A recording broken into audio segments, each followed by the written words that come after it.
Hello everyone, this is Savita Chauhan. Welcome to MBD Arya Model School, Class 9th, Civics, Chapter 4, Electoral Politics. Previous video में student हमने पढ़ा था polling and counting of voters.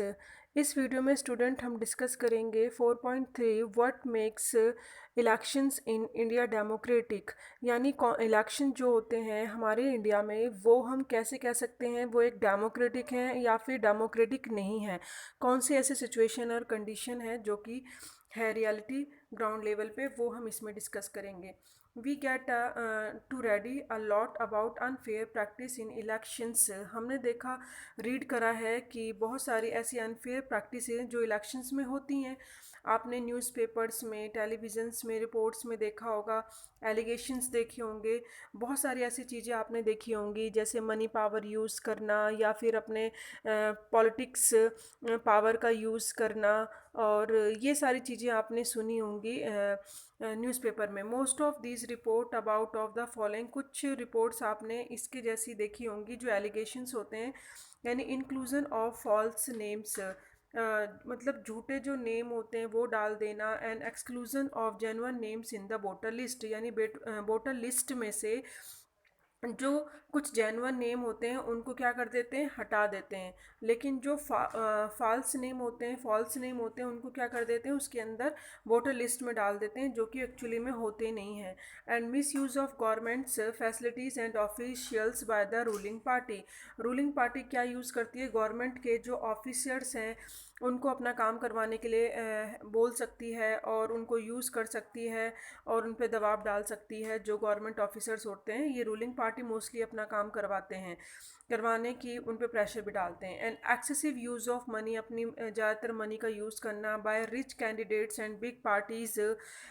जो बड़ी बड़ी parties होती हैं, जो कैंडिडेट्स होते हैं, वो क्या करते हैं, रिच तो होते ही होते हैं, साथ में वो इतना पैसा खर्च कर देते हैं चुनाव में, और वोटिंग के टाइम पे वोट डालने से पहले भी अपनी जो मनी होती है उसको डिस्ट्रीब्यूट करना, तो ये आपने देखा होगा बहुत ज़्यादा होता है। एंड इंटिमिडेशंस ऑफ वोटर्स को धमकी देना, and rigging on the polling day, जिस दिन पोलिंग डे होता है, वोट डालने का दिन होता है, उस दिन बहुत सारी माल प्रैक्टिसेस होती हैं, यानी गलत चीज़ें होती हैं, जैसे पोलिंग जो बूथ है वहाँ पे कैप्चर कर लेना, अपने हिसाब से वोट करवाना, या फिर गलत तरीके से जो वहाँ पे काम कर रहे होते हैं ऑफिसर्स उनको इन्फ्लुएंस करना। तो ये माल प्रैक्टिसेस देखने को मिलती हैं पोलिंग डे पे, क्योंकि उस एरिया को जो पॉलिटिकल लीडर्स होते हैं वो अपने अंडर कंट्रोल में कर सकते हैं, कैप्चर कर सकते हैं। Many of these reports are correct, बहुत सारी चीज़ें इसमें से करेक्ट भी हैं। We feel unhappy when we read और सच एज रिपोर्ट्स, हम बहुत ज़्यादा अनहैप्पी लगता है कि जब हम ऐसी रिपोर्ट्स देखते हैं, but fortunately they are not on such a scale so as to defeat for very purpose of elections. लेकिन अगर हम बात करें मतलब इस लेवल पे सिर्फ इलेक्शन के जो पर्पस होते हैं वो ख़त्म नहीं हो जाते हैं। अगर हम सिर्फ इन्हीं चीज़ों को काउंट करें तो सिर्फ यही नहीं है, बहुत सारे ऐसे इलेक्शन के पर्पसेस हैं जो डेमोक्रेटिक कहलाते हैं। हम सिर्फ इन्हीं बेस पे जो इलेक्शन के पर्पस हैं उसको नेगलेक्ट नहीं कर सकते हैं। This becomes clear if we ask a basic questions, अगर हम एक बेसिक क्वेश्चन पूछते हैं, can a party win an election and come to power not because it has popular support but through electoral practices।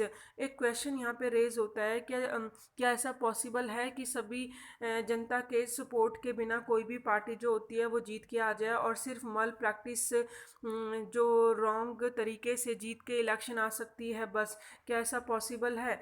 नहीं। अगर हम ऐसे देखें तो ये ऐसा पॉसिबल नहीं है। तो उस चीज़ को क्लैरिफाई करने के लिए हम एग्जामिन करेंगे, बहुत सारे एस्पेक्ट्स हैं जो हमारे क्वेश्चंस हैं उनको फिनिश करने के लिए हम डिटेल में पढ़ेंगे अलग अलग, जैसे कि इंडिपेंडेंट इलेक्शन कमीशन है।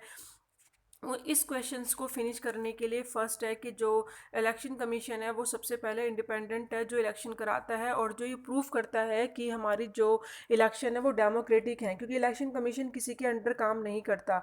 सेकंड, पॉपुलर पार्टिसिपेशन, यानी जो भी पार्टिसिपेशंस होते हैं जो इलेक्शंस के अंदर पीपल का, वो हम देखेंगे। अभी इसको इंडिविजुअल वीडियो में भी रीड करेंगे कि कितना है और कितना सपोर्ट देती है जनता अपने कैंडिडेट्स को। और हम देखेंगे एक्सेप्टेंस ऑफ इलेक्शन आउटकम, यानी जो हमारी एक्सेप्टेंस है वो कितना इलेक्शन के रिज़ल्ट से बाहर आता है। तो इन तीनों से हमें पता चलेगा कि हमारे जो इलेक्शंस हैं वो कितने डेमोक्रेटिक हैं कितने नहीं हैं। वो हम one by one various aspects को पढ़ेंगे अपनी क्वेश्चंस के अकॉर्डिंग कि क्या सिर्फ कोई भी पार्टी इसी बेस पे जीत सकती है या नहीं।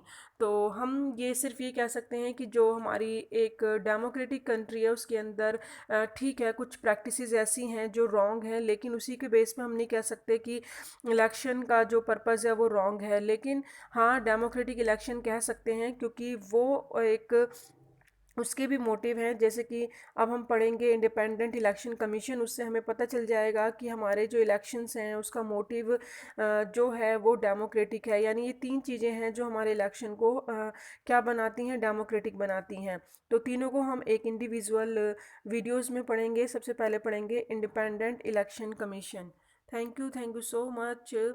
Keep watching, keep learning.